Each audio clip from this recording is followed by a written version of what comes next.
Hello, I'm Bernard Hickey from interest.co.nz and welcome to a special housing report brought to you in association with the Bank of New Zealand. Today we look at figures from Barfoot and Thompson.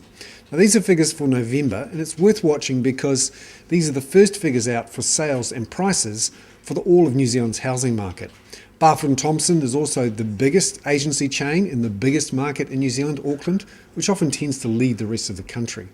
Barfoot and Thompson reports that sales were extremely active in November. 894 sales for the month, that's up 23% from October and up 34% from a year ago. The average price was up 2.5% in the 1 month from October to November and up 2.5% from a year ago. The strongest prices were in the richest suburbs, as you'd expect.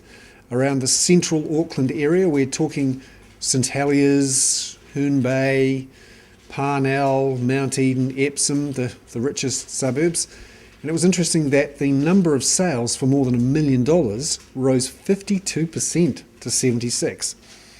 Also, the prices in those central suburbs were up 14.3% from a year ago. Double-digit price growth. Who would have thought that? Prices were down, however, in South Auckland and in Central Auckland, where apartments are most predominant. West Auckland prices were flat, North Shore prices up 4.7%. This tends to suggest that people who have jobs, particularly well-paid jobs, who've just received big tax cuts last year, are confident about the future, in part because interest rates remain at record lows and potentially could fall next year if we see more drama in the European crisis. There's also a shortage of supply in Auckland, particularly in those more traditional full houses, because of a couple of reasons. Firstly, a lot of the migrants come from the rest of the world to Auckland or from the rest of New Zealand to Auckland. In the last year, we've seen a few from Christchurch. And also the leaky building disaster of the last decade or so has taken a lot of housing supply out of the market. And there's not a lot of new supply coming into the market. A lot of developers have either gone bust or can't get funding from finance companies who themselves have gone bust.